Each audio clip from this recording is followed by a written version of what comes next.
কাশ্মীরে হু হু করে বাড়ছে মৃতের সংখ্যা। স্বাধীনতা দিবসের সাংস্কৃতিক অনুষ্ঠান বাতিল, উপত্যকায় শোক প্রকাশ করেছেন প্রধানমন্ত্রী থেকে রাষ্ট্রপতি।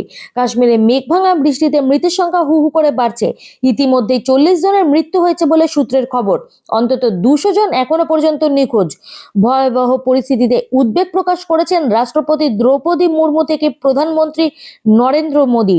এছাড়াও কাশ্মীরের মুখ্যমন্ত্রী ওমর আবদুল্লাহ জানিয়েছেন, স্বাধীনতা দিবস উপলক্ষে আয়োজিত সমস্ত সাংস্কৃতিক অনুষ্ঠান বাতিল করা হয়েছে।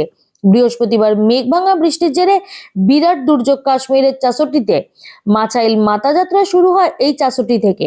মেঘভাঙা বৃষ্টি এবং তার জেরে বিপর্যয়ের কারণে বাতিল করা হয়েছে এবছরের মাছাইল মাতাযাত্রা।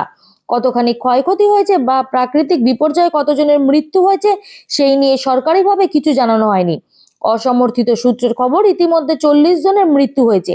কর্তব্যরত 2 সিআইএসএফ জওয়ানের মৃত্যু হয়েছে। পরিস্থিতি যতখানি গুরুতর, তাতে হতাহতের সংখ্যা আরো বাড়তে পারে। ভয়াবহ দুর্যোগের খবর পেয়ে এক্স হ্যান্ডেলে শোক প্রকাশ করেন প্রধানমন্ত্রী। জম্মু কাশ্মীরের ক্ষতিগ্রস্ত এলাকায় সমস্ত রকম সহায়তা দেওয়ার আশ্বাস দেন তিনি। গোটা পরিস্থিতির দিকে নজর রাখা হচ্ছে বলেও জানান প্রধানমন্ত্রী।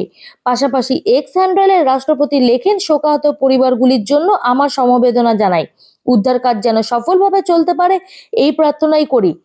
উদ্ধারকারীরা যেন আরো দ্রুততার সঙ্গে কাজ করতে পারে, সেজন্য আরো বেশি সংখ্যক উদ্ধারকারী দল কাশ্মীরে পাঠাতে অনুরোধ জানিয়েছে কংগ্রেস। কিস্তওয়ার পুলিশ ইতিমধ্যেই নিখোঁজদের পরিবারের জন্য হেল্পলাইন চালু করেছে। বিপর্যয়ের আবহে স্বাধীনতা দিবসে কাশ্মীরের যাবতীয় সাংস্কৃতিক অনুষ্ঠান বাতিল করা হয়েছে বলে জানান ওমর।